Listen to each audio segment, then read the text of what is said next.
Have you ever heard the term expand your horizon? Well, that's exactly how we internet users should view the big World Wide Web. Unfortunately, many of us are too scared to venture out past the sites we know and trust. But is that enough?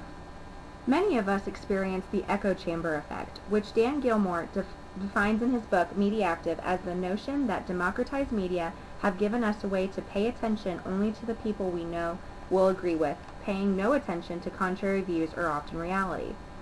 However, this can pose an issue. Many websites are created under a certain bias and allow their visitors to believe in that bias. No matter how factual they may presume, lots of sites can be out of date and just plain wrong. Dan Gilmore tells us how to expand our horizon by really doing just that, only he tells us to go outside our comfort zone. This is easier said than done, so next time you're reading the latest articles on your go-to websites, try the following points. To explain this effect in a broader sense of the word, I related it to the term tribalism. This is a way of thinking or behaving in which people are more loyal to their tribe than to their friends, their country, and any other social group.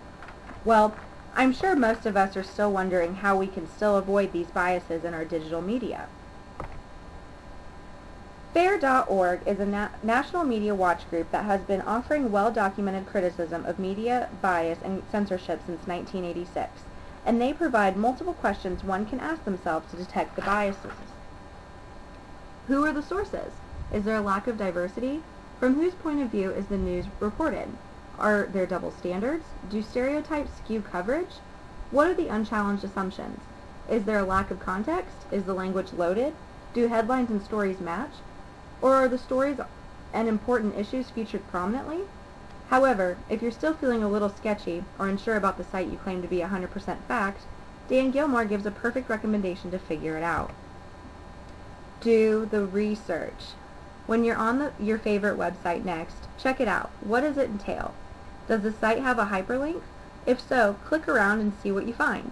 When you do, there's a good chance you'll discover that you either didn't have a sufficiently deep understanding of something or what you thought was simply wrong.